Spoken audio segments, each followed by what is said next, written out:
Урматтуу депутаттар, Кыргыз Республикасынын президенти Жээнбеков Сооронбай Шарипович.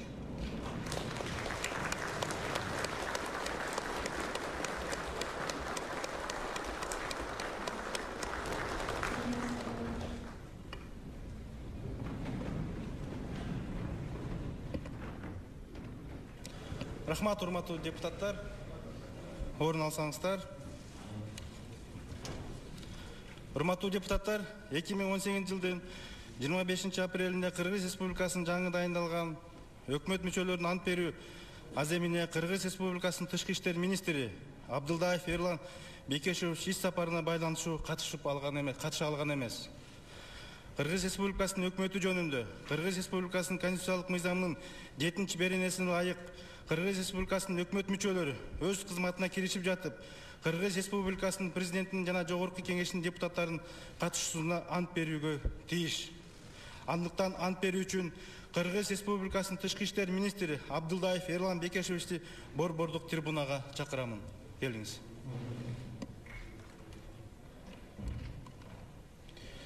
Мен Абдылдаев Эрлан Бекешевич, Кыргыз Республикасынын тышкы иштер министринин кызматына киришип жатып, өз элимдин Кыргыз Республикасынын жогорку кеңешинин жана Кыргыз Республикасынын президентинин алдында Кыргыз Республикасынын конституциясын жана анын мыйзамдарын ыйык сактоого, өз милдеттеримди ак ниет жана берилип аткарууга жана Кыргызстандын элине кызмат кылууга ант беремин. Берген антымды бузган учурда Кыргыз Республикасынын мыйзамдарына ылайык жоопкерчилик тартууга даярмын.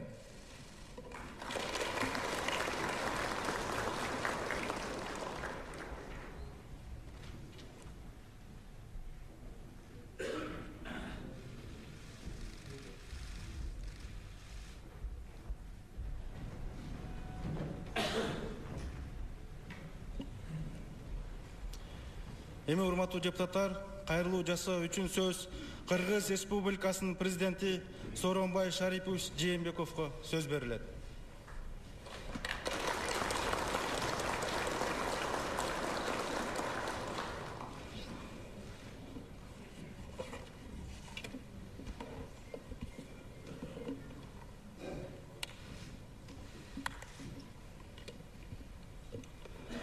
Урматтуу Дастан Арсбекович, урматтуу депутаттар, урматтуу өкмөт мүчөлөрү жана чакырылгандар, урматтуу мекендештерим, өлкөбүздүн стратегиялык багыттарын, коомубуз урунтуу маселелерин ортого салуу үчүн сиздерге кайрылууну чечтим. Акыркы жылдар өлкөнүн коомдук, саясий, экономикалык турмушундагы маанилүү өзгөрүүлөрдүн мезгили болду. Кыргызстанда жарандык, тынчтык жана саясий туруктуулук орноду. Социалдык, экономикалык тармактарда ири долбоорлор ишке ашырылууда. Энергия менен камсыздоо маселеси жакшырды. Эл аралык маанидеги стратегиялык жолдорду куруу улантылууда. Өлкөбүздүн экономикалык потенциалын жогорулатуу жана чоң рынокко чыгуу үчүн Евразия экономикалык биримдигине кирдик. Интеграциянын талабына жооп бере турган инфраструктуралык объекттер курулуп жатат. Өлкөнүн экспорттук потенциалы өсүүдө. Атамекендик ири долбоорлорду каржылоо багытында Кыргыз-Орус өнүктүрүү фонду иштеп жатат. Өлкөнүн коопсуздугун чындоо жана камсыз кылуу багытында куралдуу күчтөрдү реформалоонун концепциялык багыттары аныкталды. Руханий баалуулуктарды өнүктүрүү жаатында аракеттер жүрүп жатат. Мамлекеттик тилди өнүктүрүүгө жана диний чөйрөнү реформалоого, тарыхыбызды тактоого багытталган алгылыктуу иштер аткарылууда. Сот акыйкаттуулугун орнотуу жаатында аракеттер жасала баштады. Таза шайлоолорду камсыз кылууга өзгөчө маани берилди. Биометриканы пайдалануу менен добуш берүү процессин ачык айкын өткөрүүгө жол ачылды. Урматтуу мекендештерим, жогорудагы жетишкендерге карабастан өлкөнүн учурдагы абалы өзгөртүүлөргө муктаж. Анткени кечиктирбей чечүүнү талап кылган маселелер көбөйдү. Азыркы учурга анализ жасаганда Кыргызстандын төмөндөгүдөй объективдүү картинасын көрөбүз. Чейрек кылым аралыгында өлкөнүн экономикасы анчалык өнүгүү жана туруктуу өсүү темпине ээ боло албады. Региондордун ортосунда жана тармактардын арасында тыгыз экономикалык байланыштар орногон жок. Инвестициялар тартуу үчүн мыйзам жагынан жакшы нормалар жазылып, керектүү укуктук база түзүлгөн. Бирок өлкөбүздө инвестициялык климат талапка ылайык деңгээлде көтөрүлө албады. Ачыгын айталып, биздеги коррупциянын айынан көп инвестициялар башка өлкөлөргө бурулуп кетти. Рынок экономикасынын негизин түзгөн эки институт менчикти коргоо жана келишимди сактоо укугу толук камсыздалган жок. Рейдерликке жол ачкан учурлар болду. Коомубузда криминалдын баш көтөрүшүнө көз жумду мамиле жасалды. Мамлекеттик башкарууда тар чөйрөнүн экономикалык кызыкчылыгын коргоого жол берилген учурлар болду. Ушунун кесепетинен мамлекеттин кызыкчылыгына зыян келтирилди. Коррупция менен күрөшө турган мамлекеттик структуралар, сот жана укук коргоо органдары өздөрү адилет болбой жатканына жарандардын нааразычылыгы болуп келди. Бул маселелерди Коопсуздук кеңешинде, кийинчерээк соттордун реформалоо кеңешинде дагы көтөргөм. Бул багытта иштер башталды, бирок маселе курч бойдон калууда.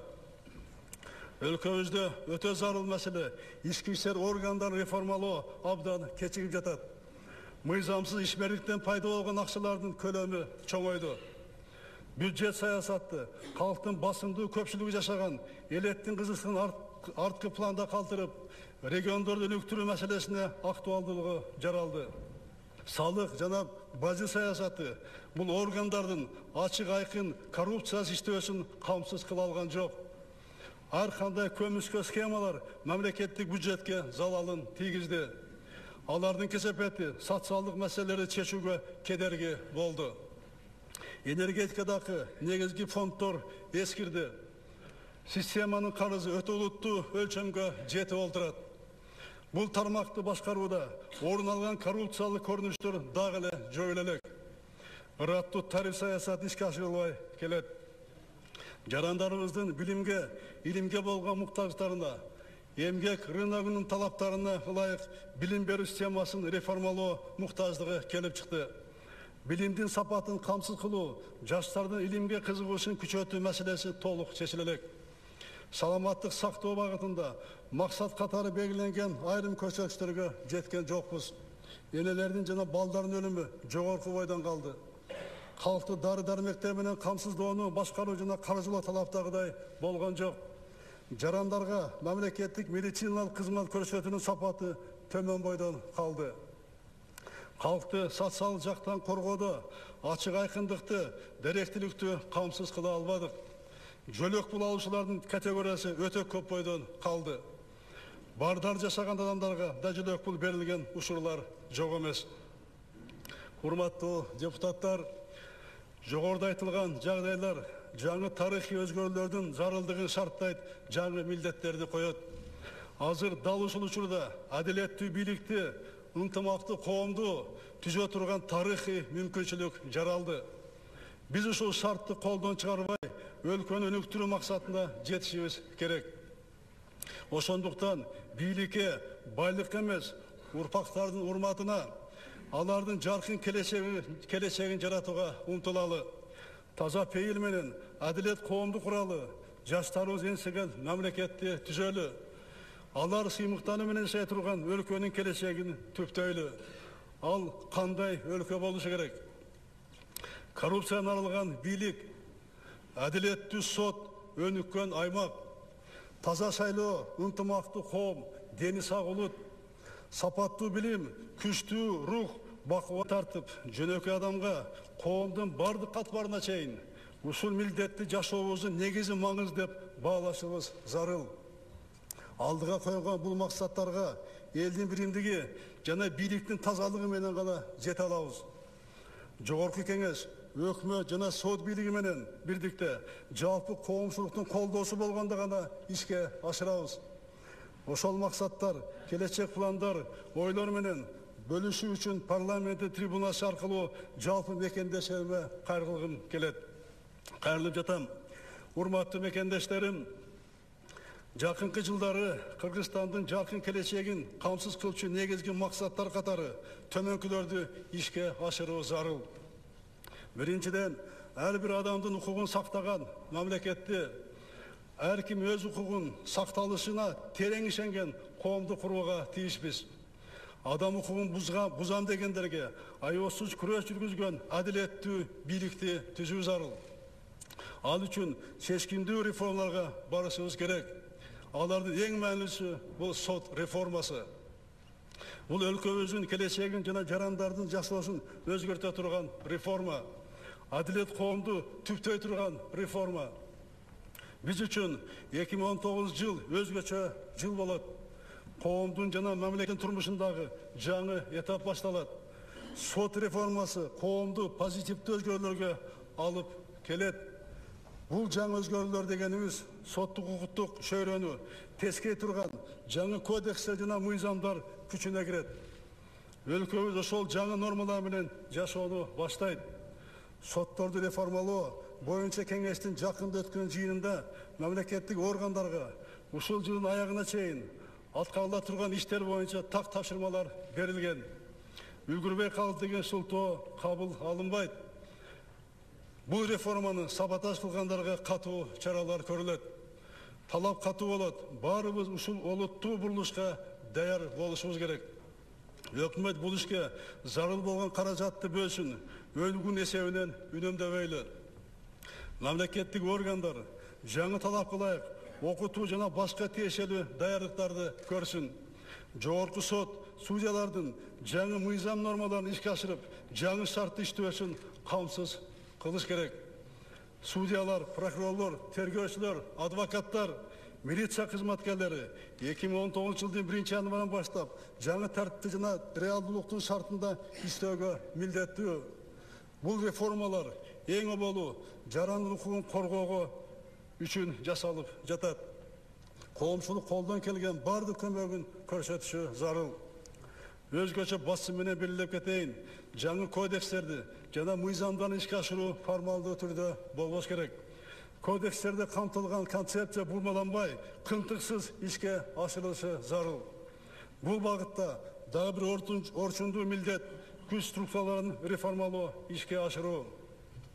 Ички иштер жана прокуратура органдарын, жаза аткаруу системасын, финансы полициясын жаңы укуктук нормалардын талабына ылайыктап өзгөртүү зарыл. Экинчиден, мамлекеттик башкаруунун адилеттигин, ачык айкындыгын орнотуу керек. Коррупция каршы күрөш, мамлекеттик саясат артыкчылыктуу багыты бойдон калат. Антикоррупциялык күрөштүн логикалык жыйынтыгы катары бийликтин тазалыгына, чечимдерди кабыл алуунун ачыктыгына жетишибиз керек. Бул күрөштүн алгачкы натыйжасын мамлекеттик кызматтын, бизнестин, коомубуздун өзгөрө баштаганын элибиз өз көзү менен көрүп, жеке турмушуна сезиши зарыл. Антикоррупциялык күрөшкө жамынып алып, саясий атаандаштардан өч алууга жол берилбейт. Бул күрөш эч качан саясий өнүттө болбойт. Ал мыйзам бузууларга, экономикалык кылмыштуулукка каршы жүргүзүлөт. Коррупция каршы күрөшкө тартылган күч структуралары өздөрү мыйзам бузуудан алыс болууга тийиш. Алардын ичинде мыйзамдуулукту сактоодон өткөн ыйык нерсе жок болушу керек. Бирок мыйзам бузган адам, ал ким экендигине карабастан, өзгөчө бюджетке кол салгандар сөзсүз түрдө жазаланууга тийиш. Кыныш 40 жылда билинет дейт элибиз. Бирок азыркы технологиялар заманында уурулук тез эле ашкере болот. Мамлекеттин укуругу узун, жооп берүүчү күнкелерине эч кимдин күмөнү болбосун. 1-июлдан баштап президенттин аппаратынын, өкмөттүн, жогорку кеңештин, сот жана укук коргоо органдарын декларацияларын текшерүү башталат. Бул коррупция каршы кадамдын олуттуу компоненти. Ар бир чиновник таманакы, маңдай тери менен тапкан кирешесине жараша жасаш керек. Жакындарына жазырып, мыйзамсыз байлыгын жашыргандардын ымдары ачык болуп, чиновниктин таза иштөөсүн камсыз кылуучу механизмдерди киргизүү зарыл. Анын үстүндө иштеп жатабыз. Мамлекеттик кызматкердин айлык акысы аны минималдуу керектөрүнө жетиши керек. Өкмөт жана парламент менен биргеликте каржы булактарын тагыныктоо аркылуу этап менен айлык акыларды көтөрүү маселесин чечишибиз керек. Бардык тармактары мындай муктаждыктар бар. Урматтуу депутаттар, адилет, натыйжалуу башкаруу гана элдин колдоосуна ээ болот. Ошондуктан жалпы башкаруу системасын реформалоо зарыл. Азыркы учурда кечипкөй тажрыйбалуу адистердин танкычтыгы байкалууда. Квалификациясы жогору адистерди ишке тартуу зарыл. Мамлекеттик жана муниципалдык органдарга кызматкерлер таза конкурс атаандаштык аркылуу келиши абзел. Тааныш билиштик аркылуу ишке орношууну жоюу бул реформанын негизги максаты. Кадрлар тандоонун эң таасирлүү рычагы мына ушул залда отургандардын бардыгыбыздын колубузда аткаруу бийлиги, мыйзам чыгаруучу бийлиги, сот бийлиги, аппарат президенттин, демек мамлекеттик органдарга таза кечипкөй кадрлардын келиши мына ушул залда отургандардын гана колунда. Биз кандай кадрлар сунуш кылсак, ошол кадрлар мамлекеттик режим иштеп берет. Мына өзгө көрүп атасыздар, кээде жаш кадрлар дагы ар кандай себептер менен кетип калган учурлар болот. Мына ошолордун баарын токтосуп, биз кадр маселесине буну абдан аяр мамиле кылышыбыз керек. Жакшы кадрларды сактаганды биз үйрөнүшүбүз керек. Жакыныбызды же таанышыбызды же тууганыбызды бирөөнүн ордуна коюп кой дегенди баардыгыбыз мына токтошубуз керек. Биз азыр ушул кадрдык маселеде бир аз мына аксап атабыз. Кадрлык саясатта профессионализм, башкы сапат, мыкты адистерди өстүрүп, кадрлардын улуттук резервин түзүү зарыл. Бул тапшырманы кадрдык кызматка тапшырма берилди, азыр иштеп атышат. Мамлекеттик органдардын ишин ачыктыгын камсыз кылуучу технологияларды кеңири колдонобуз. Ошол максатта мамлекеттик кызмат көрсөтүүнүн басымдуу бөлүгүн электрондук форматка өткөрөбүз. Биз жакынкы келечекте информациялык коомду түзүүнү максат кылабыз. Ошон үчүн 2016 жылы информациялык технологиялар жана байланыш боюнча атайын комитет түзүлгөн. Анын алдында кылар иши абдан арбын. Түндүк электрондук системасы 2019 жылы толук кандуу ишке киргизиш керек. Ошону менен катар коопсуз шаар, коопсуз жол, долбоорлорун ишке ашырууну тездетүү зарыл. Бул үчүн бардык мүмкүнчүлүктөрүбүз бар. Сот органдарын, прокуратуранын, министрликтердин жана ведомстволордун ишине ачык айкындыкты камсыз кыла турган технологиялар киргизилет. Билим берүү, саламаттык сактоо, социалдык коргоо багыттан информатизациялоо, бажы жана салык чөйрөсүнө электрондук технологияларды терең киргизүү мамлекеттик саясаттын артыкчылыктуу багыттары катары аныкталат. Ушуларды ишке ашырсак, өлкөдө чыныгы мына таза коом түзүлөт. Өлкөбүз таза болот. Коррупцияга каршы күрөш жана адилет, эффективдүү башкаруу системасын түзүү, урматтуу депутаттар, сиздердин колдооңуздарды дагы мына талап кылат. Баарына тегиз адилет мамиле болмоюнча антикоррупциялык күрөш ийгиликке жетпейт. Азыр кайсы коррупционер кармаба анын артынан депутаттын же кайсы бир саясий топтун ушул адамды бошотуп койсоңуз деген сураныстар мына түшүп жатат. Парламентте чечим кабыл алып туруп, анан кайрадан ушундай сунуштар түшүп жатат. Бул күрөш коомдун колдоосуна, жарандардын ан сезимдүүлүгүнө жана активдүү позициясына дагы өтө муктаж. Азыр ууру болсо да биздин бала деген ой менен ар бир айылдын баары тең кол топтоп бошотуп коюучу суранычы мына бизге жөнөтүп жатышат. Анда кандай коррупция менен күрөш болот? Эгерде биз баарына тең коррупция бирден мамиле кылбасак, биздин бала жакшы, бизден бала жаман деген коррупция күрөштө болбойт. Ким мамлекетке, бюджетке зыян келтирсе, ал кимисине карабай, жооп бергенде жооп бере баштаганда, анан кийин токтой баштайт. Ошондо сезет ар бир чиновник, ар бир адам мамлекет кызматта иштеген. Мына ушуну биз антикоррупциялык күрөштү бардыгында бирдей тең болуш керек. Коррупция каршы күрөш жалпы элдик мүнөзгө ээ болуш керек. Урматтуу мекендештерим, уурулар байлыгында маңчылкап жүрмөк тургай, коомдун жек көрүүсүн сезип, арабызда баса албай турган чөйрөнү түзүү керек. Бизнесмен өз эмгеги менен байыса, ал мактанып жүрүш керек. Мен өз эмгеги менен бизнес кылып, мындай үй салдым, мындай машина менен жүрөм деп. Уурдук кылган бюджетке зыян келтирип, бюджеттен урдагандар, алар арабызда жүрүүдөн коркуш керек. Ушундай биз коом түзүбүз керек. Мамлекеттин, элдин рызкысын уурдагандар, эртедир кечтир элдин рызкысын баары кайтарат. Жана мен айттым, мамлекеттин кургузун деп, эртеби кечти баары кайтарат. Өкмөт менен сунушу менен муну атайын эсеп ачты. Бул эсепке Улуттук коопсуздук мамлекеттик комитети, башкы прокуратура, Ички иштер министрлиги, экономика кылмыштарга каршы күрөшүү боюнча мамлекеттик кызмат, коррупция каршы күрөштүн жүрүшүндө өндүргөн акчаны которо башташат. Үчүнчүдөн, региондорду өнүктүрүү ишинин алгачкы болушуна жана жакын арада сезиши зарыл. Биздин коомдун тамыры, тарыхый көрөңгүсү айылда. Айыл каада салтыбыздын, тилибиздин, маданиятыбыздын, руханий дүйнөбүздүн башаты. Өлкөбүздүн өнүгүүсү аймактарды өнүктүрүү аркылуу ишке ашат. Айылда заманбап жашоо шарттарынын болушуна, элеттиктердин билимге, ден соолукка, маданиятка жана кызмат өсүүгө болгон муктаждыктарын канааттандырууга көмөк көрсөтүү зарыл.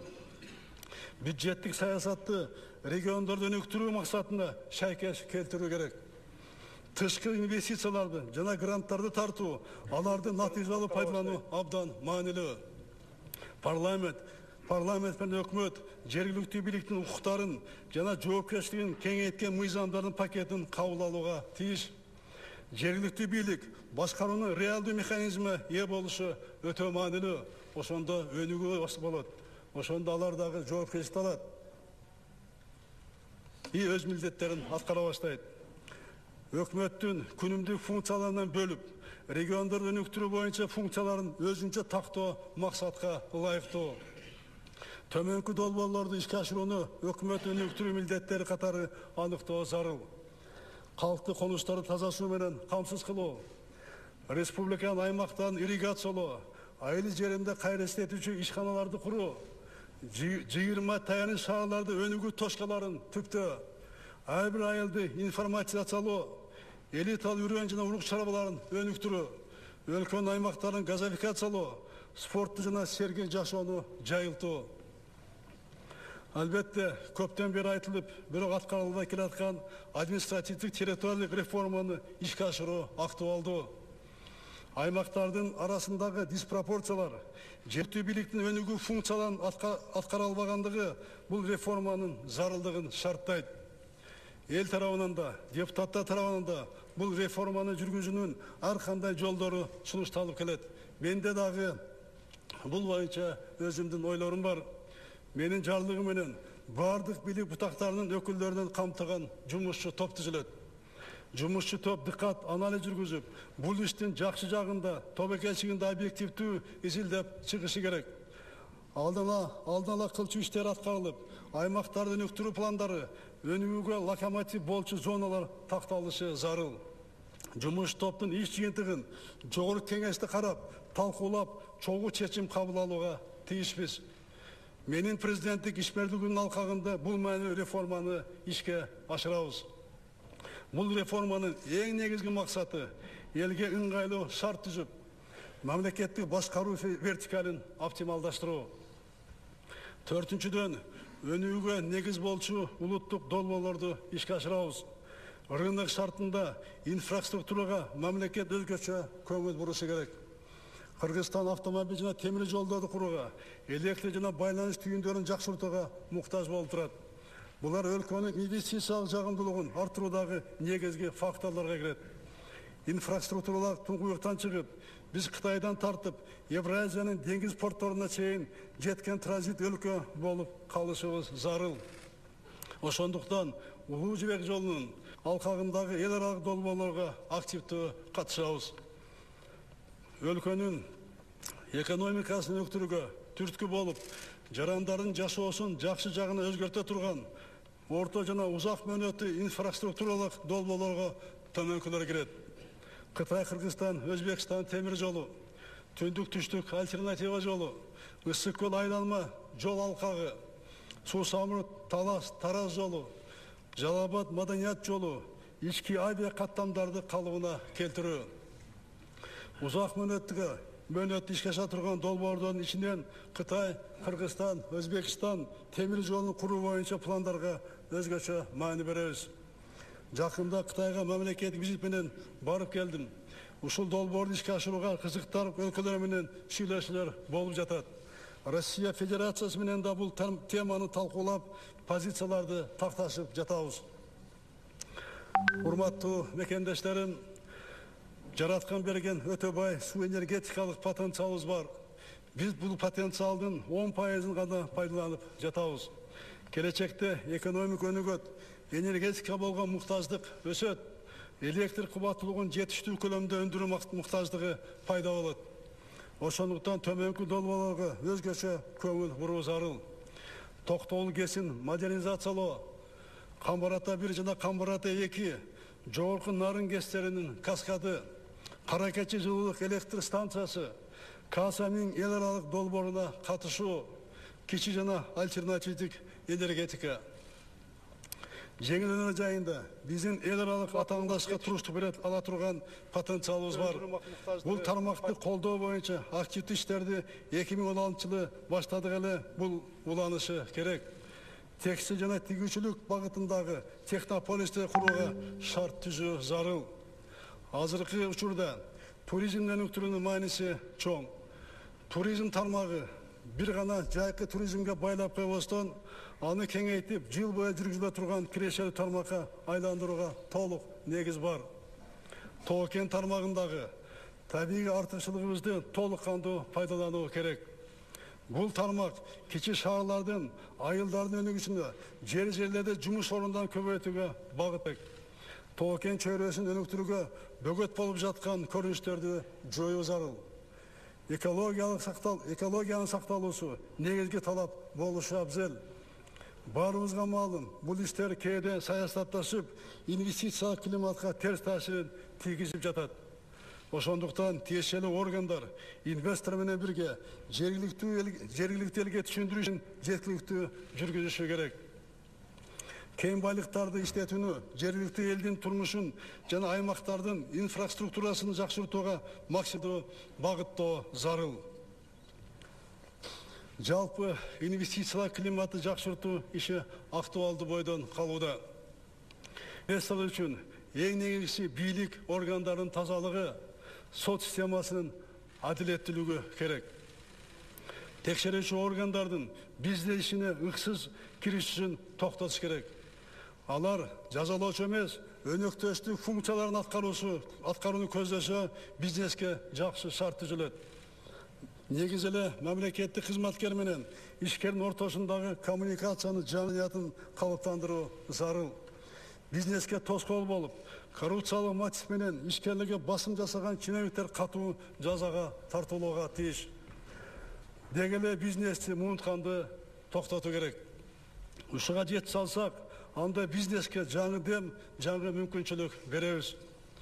Салыкты тескөө, ачык айкын, ар бир ишкер үчүн түшүнүүгө жеңил, аткарууга ыңгайлуу болууга тийиш. Салык төлөөчүлөр өз милдеттерин электрондук форматка аткара турган мүмкүнчүлүктү түзүү керек. Салык саясаты экономиканы көмүскөдөн чыгарууну жана инвестициялык өсүүнү камсыз кылышы зарыл. Евразиялык шартында бажы тармагын заманбап технологиялар менен жабдуу маселесин чечүүгө тийишпиз. Кыргызстанда бажы процедуралары ачык айкын, бизнеске ыңгайлуу болуп, кирешелердин толугу менен түшүшүн камсыз кылышы зарыл. Бажы саясатындагы негизги максатыбыз бул болуп, бажылык тескөөнүн антикоррупциялык моделин түзүү эсептелет. Бешинчиден, жарандарыбыздын ден соолугун коргоо, сапаттуу билим алуусун камсыздоо жана шартын жакшыртуу зарыл. Эл аралык өнөктөштөр менен чогуу медицина тармагындагы артыкчылыктуу багыттарды аныктаган жаңы улуттук программаны иштеп чыгып кабыл алуу зарыл. Сергек жашоону даңазалаган жаңы маданиятты калыптандыруу керек. электрондук методдорду кеңири жайылтуу менен информациялык саламаттык сактоо системасын түзүү зарыл. Билим берүүнүн сапатына өзгөчө көңүл бурулат. Адам капиталын өнүктүрүү, келечектеги эмгек рыногу талап кылган адистер даярдоо артыкчылыктуу багыт катары белгилениш керек. Ар бир мектепти интернет түйүнө кошууну тездетүү зарыл. Жашаган жерине карабастан адамдардын маалыматка жетүүсү үчүн мүмкүнчүлүктөрдү түзөбүз. Мектептерде жаңы технологияларды кеңири жайылтуу менен келечектин мектеби деген улуттук долбоорду ишке ашыруу керек. Жарандарыбыздын турак жайга болгон муктаждыгын канааттандыруу максатында мамлекеттик ипотека программа иштеп жатат. Бул менин ишимдеги артыкчылыктуу багыт бойдон кала берет. Ипотекалык программаны улантууну, анын ишин толук кандуу каржылоону өкмөт колго алышы керек. 6-дан 2020-жылы Жогорку Кеңештин депутаттарын шайлоо болот. Ушул маанилүү саясий учурга байланыштуу жеке көз карашымды мекендештериме дагы бир ирет билдирип кетейин. Мен Кыргызстанда парламент демократия орношун көздөйм. Кыргызстанда авторитаризмди орнотуунун потенциалдык мүмкүнчүлүгүн жоюш керек деп эсептейм. Менин терең ишенимде кыргыз коомунун кырсына жана табиятына парламенттик демократия туура келет. Бул мамлекеттин туруктуу өнүгүп, коомдо стабилдүүлүктүн бекем орношуна негиз болот. Акырында ушул чоң саясий реформаны ишке ашыруу келечектеги максатыбыз. Бул максатка жетүү үчүн биринчи кезекте Жогорку Кеңеш өзү даяр болушу керек.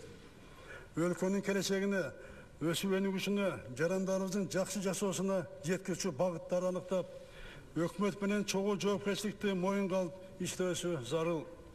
Келерки шайлоонун бардык этабын ачык, таза, адилеттүү өткөрүү керек. Добушту эсептөө этабындагы ачык айкындыкка жетише алдык. Үгүт учурунун адилеттүүлүгүн камсыздап, алдын ала добуш сатып алуу мүмкүнчүлүгүн жоюу зарыл. Бардык өзгөрүүлөр, тиешелүү мыйзам нормалары шайлоого 1 жыл калганга чейин кабыл алынып, оюн эрежелери так аныкталып, кийин өзгөрбөй туруктуу болушу зарыл. Мамлекеттик органдар бул милдеттерди аткарууга өтө кылдат, бийик жоопкерчилик менен даярданышы керек. Шайлоого катыша турган бардык партияларга бирдей шарт түзүлүп, ачык, анык саясий атаандаштыкты камсыздоого жетишибиз керек. Партиялар шайлоонун бардык этабында мыйзам нормаларын бузбай, саясий атаандаштыктын мыйзамдуу жолдорун гана колдонушу зарыл. Парламенттин сапаты партиялардын тизмесинин сапатынан көз каранды. Партиялардын баары дээрлик идеалдуу тизме түзүшөт. Бирок шайлоодон кийин тизмени партия жетекчилери өзгөртүп жибергенин билебиз. Шайлоочу добуш бергенден кийин депутатка талапкерлердин партиялык тизмеси мыйзамга жараша өзгөрүүсүз калууга тийиш. Депутаттык мандатты алуу кезеги партиянын лидерин эмес, шайлоочулардын элдин тандоосу менен аныкталарын камсыз кылуу керек.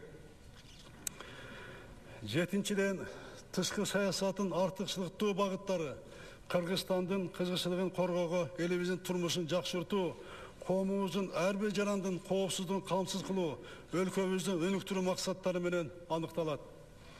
Жакынкы коңшу мамлекеттер Казакстан, Өзбекстан, Тажикстан жана Түркменстан менен достук жана бир туугандык мамилелерди чындоо биздин жарандарыбыздын турмушуна оң таасирин тийгизет.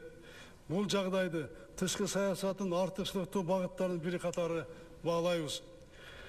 Узак мезгилдерден чыныгуусунан өткөн достук мамилебиз, чогуу тарыхый тагдырыбыз бириктирип турган союздашыбыз жана стратегиялык өнөктөшүбүз Россия менен ар тараптуу мамилелерди өнүктүрүү, тышкы саясаттагы өзгөрүүсүз сакталчу приоритетибиз бойдон калат.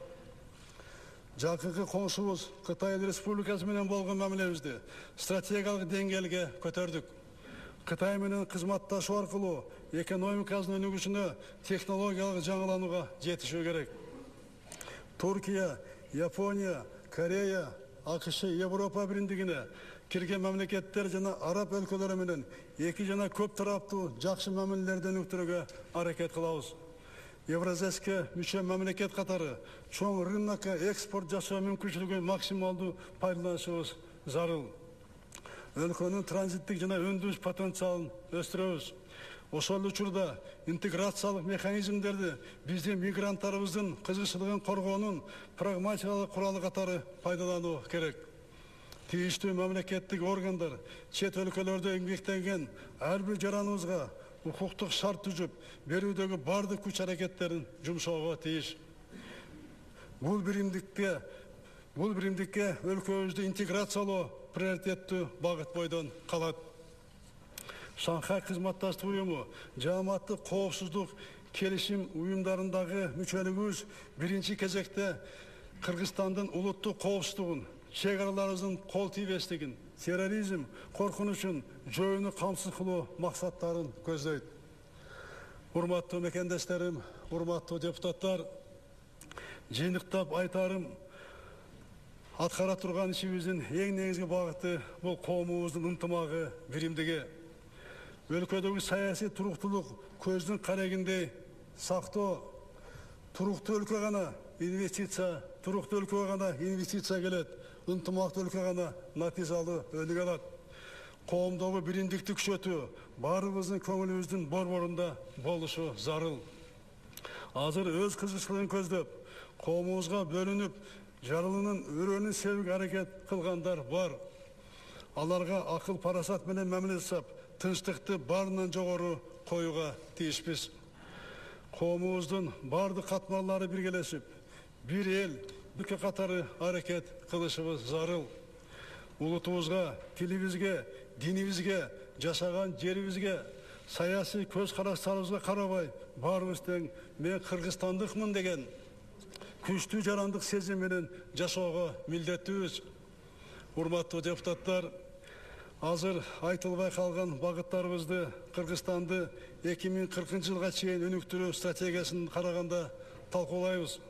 Анын алкагында 2018-2023 жылдары аткарыла турган ири иштерди, бардык тармактардын артыкчылыктуу багыттарын аныктайбыз. Стратегиянын долбоорун өлкөнү туруктуу өнүктүрүү боюнча улуттук кеңештин жыйынында жакында карайбыз. Кадырман калайык журтум, ата-бабаларыбыз бизге сүйүктүү мекенибизди, ажайып кооп жерибизди, уюткулуу кайталангыс маданиятыбызды жана түпкүлүктүү каада салтыбызды мураска калтырды. Азыр ошол улуу эл, улуу журттун мураскери катары урпактардын келечегине арналган асыл максаттарды ишке ашыруу зарыл. Кыргызстаныбызды көздүн карегиндей сактоо жана күч кубатын арттыруу, өнүктүрүү, бай жана бакубат өлкө айландыруу биздин ыйык парзыбыз. Кыргызстаныбызды, ар бир жараныбызды жараткан Кудай өзү колдосун. Көңүл бурганыңыздарга рахмат.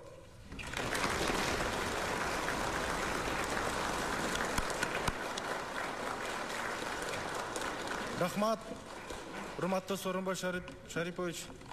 Сизди Жогорку Кеңештин депутаттарынын атынан жана өзүмдүн атынан бүгүнкү биздин жыйыныбызга катышып келип бергениңиз үчүн терең ыраазычылык билгизебиз. Мамлекетибизди дайыма жакшылыктар, ийгиликтер коштоп жүрсүн. Рахмат сизге.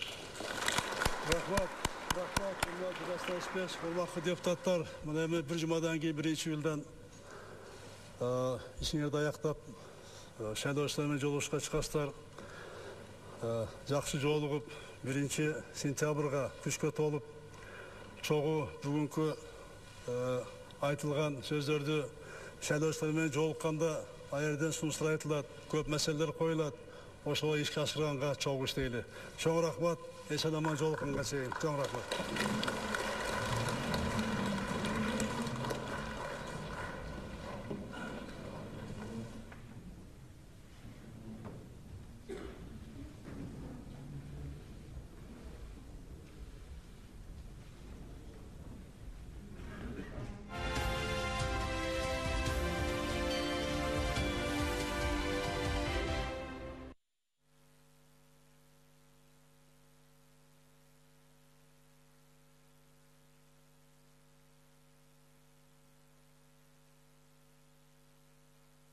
Урматтуу депутаттар, ишибизди улантабыз. 6-й микрофон процедурный. Асель Союзбековна, большая просьба ГКНБ остаться по поводу 3-го законопроекта. ГКНБ представителя. Если можно, там очень важный вопрос, который нужно будет решить. Об уполномоченном органе по борьбе с экономическими преступлениями. Хорошо?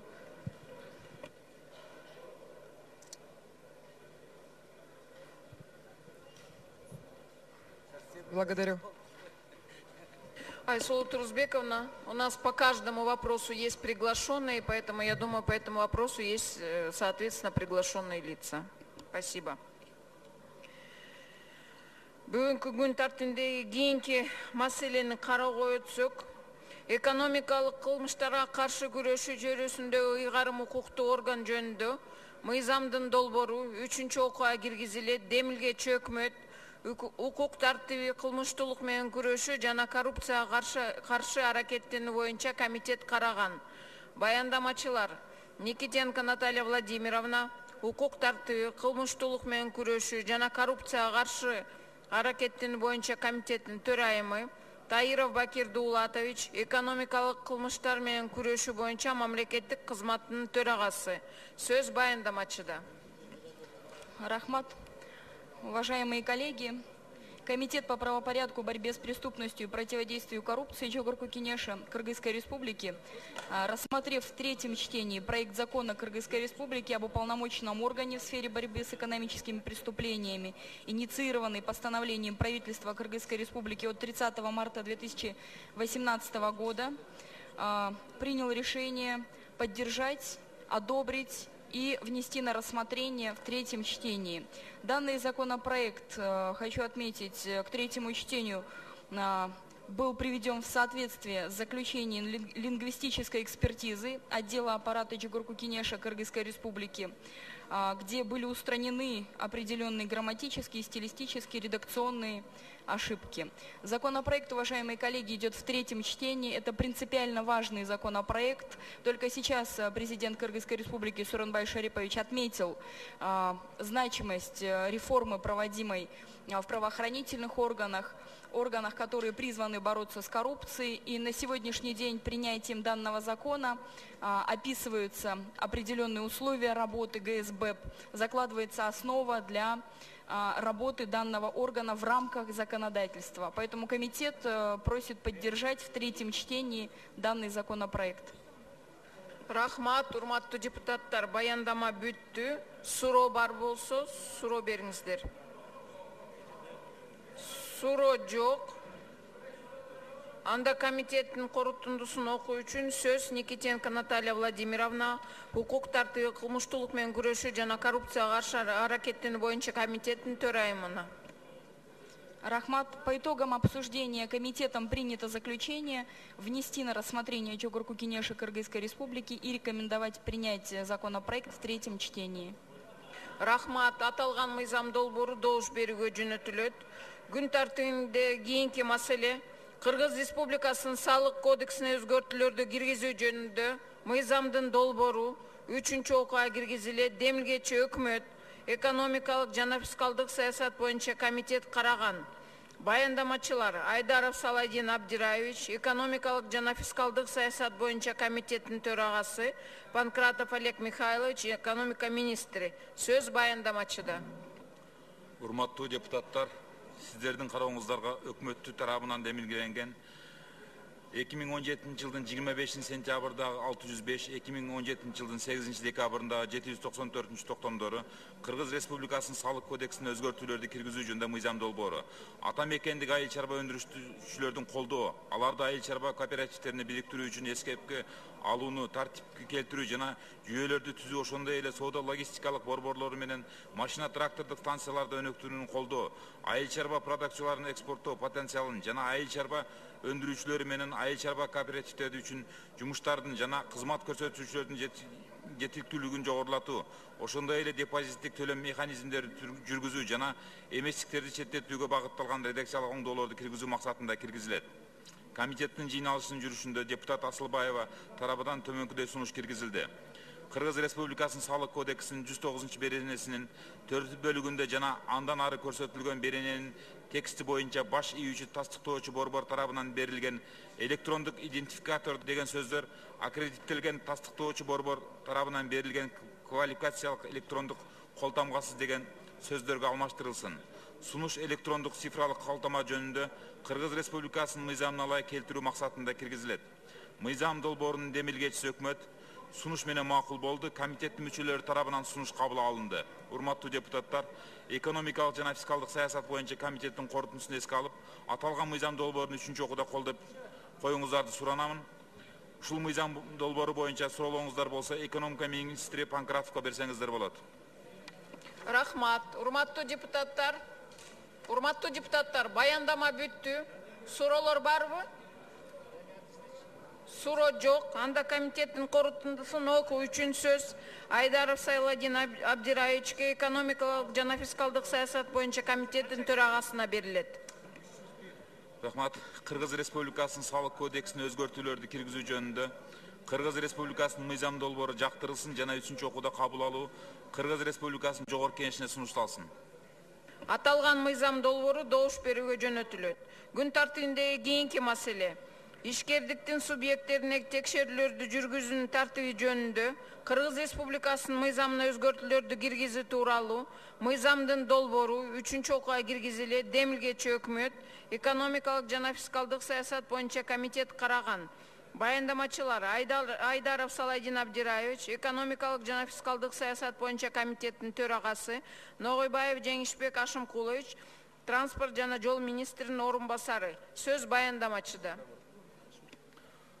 Рахмат, урматтуу депутаттар, экономикалык жана фискалдык саясат боюнча комитети өкмөттүн 2017 жылдын 3 августундагы 461 токтом менен жактырылган ишкердиктин субъектилерин текшерүү жүргүзүү тартиби жөнүндө Кыргыз Республикасынын мыйзамына өзгөртүүлөрдү киргизүү тууралуу мыйзам долбоорунун 3-чү окуудан кабыл алууну жогорку кеңешке сунуштоодо. Бул мыйзам долбоор менен текшерүүлөрдү жүргүзүүнүн тартибин жана жалпоо жолун жөнгө салуудан, автомобиль жана суу транспортунда иштерди жөнгө салуу жана контролдоо чөйрөсүндөгү ыйгарым укуктуу мамлекеттик органды, жарандык авиация жаатында жөнгө салуу жана көзөмөлдөө боюнча ыйгарым укуктуу мамлекеттик органды чыгарып салуу сунушталууда. Жазуу жүзүндөгү редакциялык мүнөздөгү сунуштар жана сын пикирлер келип түшкөн жок. Урматтуу депутаттар, комитеттин корутундусу 3-чү окууда кабыл алынсын, колдоп берүүңүздөрдү суранамын. Кошумча сурооңуздар болсо, бул залда отурган Кыргыз Республикасынын транспорт жана жолдор министринин өкүлдөрүнө жолдосоңуздар болот. Рахмат. Урматтуу депутаттар, баяндама бүттү. Суроо барбы? Суроо жок. Анда комитеттин корутундусун окуу үчүн сөз Айдаров Сайладин Абдираевичке, Абдираевич экономикалык жана фискалдык саясат боюнча комитеттин төрагасына берилет. Ишкердиктин субъектилерине текшерүү жүргүзүү тартиби жөнүндө Кыргыз Республикасынын мыйзамына өзгөртүүлөрдү киргизүү тууралуу Кыргыз Республикасынын мыйзам долбоорун 3-чү окууда кабыл алуу Кыргыз Республикасынын жогорку кеңешине сунушталсын. Рахмат. Аталган мыйзам долбоору добуш берүүгө жөнөтүлөт. Күн тартибиндеги кийинки маселе Кыргыз Республикасынын айрым мыйзам актыларына өзгөртүүлөрдү киргизүү жөнүндө мыйзамдын долбоору атмосфералык абаны коргоо жөнүндө экологиялык экспертиза жөнүндө мыйзамдарга 2-чи окууга киргизилет. Демилгечи өкмөт агрардык саясат, суу ресурстары, экология жана региондук өнүгүү боюнча комитет караган. Баяндамачы Туманбаева Рада Мураталыевна, агрардык саясат, суу ресурстары, экология жана региондук өнүгүү боюнча комитеттин төрагасынын орун басары, чакырылгандар Панкратов Олег Михайлович, экономика министри, Рустамов Абдыкалык Алибекович, Курчап турган чөйрөнү коргоо жана Токой чарбасынын мамлекеттик агенттигинин директору, Артыкбаев Расул Саткынович, экологиялык жана техникалык коопсуздук боюнча мамлекеттик инспекциянын директорунун орун басары. Сөз баяндамачыда. Рахмат, Асель Союзбековна, саламатсыздар, урматтуу коллегалар. Сиздердин карооңуздарга Кыргыз Республикасынын өкмөтү тарабынан 2017 жылдын 22 июндагы номер 399 токтоо менен демилгелен Кыргыз Республикасынын айрым мыйзам актыларына атмосфералык абаны коргоо жөнүндө, экологиялык экспертиза жөнүндө, Кыргыз Республикасынын мыйзамдарына өзгөртүүлөрдү киргизүү жөнүндө Кыргыз Республикасынын мыйзам долбоору 2-чи окуунун режиминде сунуш кылынат. Мыйзам долбоорун 1-чи окууда талкуулап жатканда жана 2-чи окуунун режиминде даярдоо учурунда долбоорго Кыргыз Республикасынын жогорку кеңешинин депутаты Дастан Бекешевтен жана Кыргыз Республикасынын 1-чи вице-премьер-министри Бороновтан жазуу жүзүндө сунуштар келип түшкөн.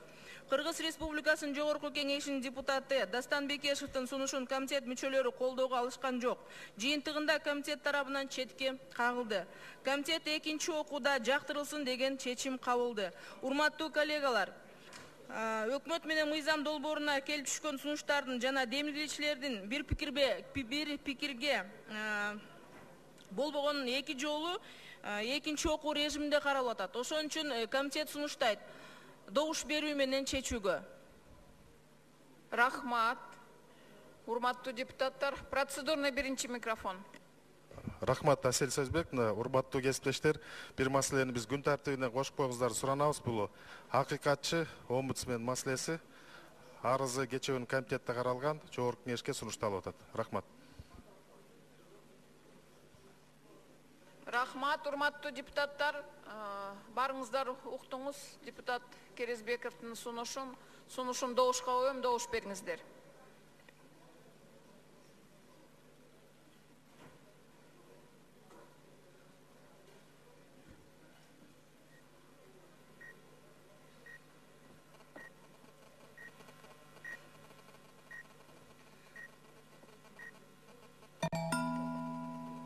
Макул 52, каршы жок бары 52, катталды 110. Сунуш өттү. Күн тартибинде киргизилди. Урматтуу депутаттар, дагы сунуш бар президенттин өкүлүндө. Рахмат, урматтуу депутаттар, бүгүнкү күн тартипке дагы ошо Жогорку соттун судьяларын шайлоосунда киргизип койсуңар. Рахмат. Сунуштамагыла. Урматтуу депутаттар, сунушту уктуңуз.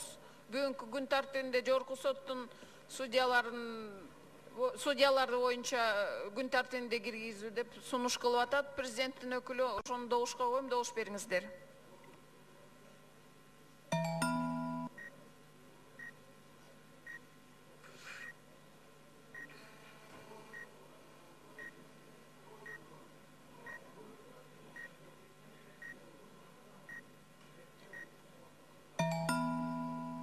Макул 64, каршы жок бары 64, катталды 110, сунуш өттү. Күн тартибине киргизилди. Рахмат. Урматтуу депутаттар, баяндаманы уктуңуз. Кимде кандай суроо бар? Суроо барбы?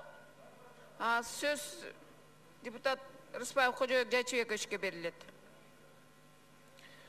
Урматтуу баяндамачы же өкмөт тарабынан жооп берип койсо, бул азыркы мыйзам боюнча мен суроо берип атам.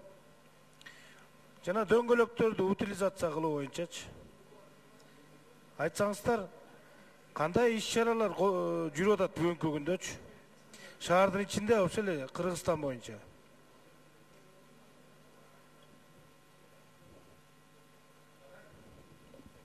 Кожоек Жайчыбекович, мен жооп берип коеюн. Урматтуу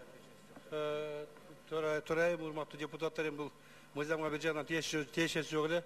Но бирок сиз өзүңүз билесиз, эки цех бар балыкчыда жана канчакта ошолор бар. Бирок азыр ошо эски дөңгөлөктөрдү Кыргызстанга кирүү боюнча да Минэкономикада жумуштар жүрүп атат. Бул мыйзамга тиешеси бар эле суроо. Чын айткандачы, бул жерде мыйзамыңарды окусаңар, көпчүлүк нерселер жазып атасыңар. Эми суроонун учурунда беребиз да. Баягыда да суроо берген мен. Негизи балыкчыда деп атасыңар, муну мэрия менен да сүйлөш керек, өзүңөр да сунуш киргизип келе. Негизи көбөйүп баратат да, утилизация жок. Мына азыр вулканизацияларды карасаңар, канча дөңгөлөктөр, эски дөңгөлөктөрдү эч ким утилизация кылган жок. Андан уулуу заттар чыгат, өзүңөр билесиңер, например. Кайра иштетүү боюнча чаралар колдонбой келатат да. Ошону сунуш кылып келгиле, колдоп берели. Кандай иш-чаралар колдоносуңар деп суроо берип атам да. Рахмат, Кожоек Жайчыбекович, сиздин сунушуңузду обязательно биз карап чыгып туруп сизге сунуш беребиз. Ошол эле убакта Минэкономикада биз убагында жазганбыз бул маселе боюнча. Эски дөңгөлөктөрдөн уулуу зат баягы күйгөн гана убакта чыгышы мүмкүн да. Рахмат. Күйгүзбөй коюп койсо жие берелиби? Күйгүзбөсө чыкпайт, бирок айына чөйрөн булгап атат. Иштетиш керек да, бул деген уулуу зат чыгат да. Кожоек Жайчыбекович, туура. Рахмат, дагы суроо барбы? Суроо бар. Табло берип койгулачы.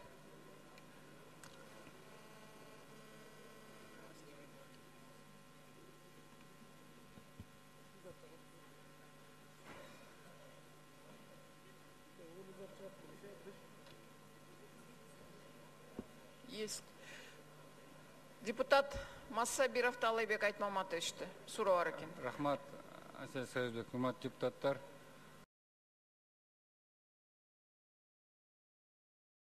Тиешелі химиялық өтө улуу заттарды чыгаруу, пайдалануу жана зыянсыздыруу жана сактоо дейт. Ушул берениге тиешелүү. Анан да бир суроом бар эле. Алам станцияда чыккан жана автоунаалар бар го химиялык.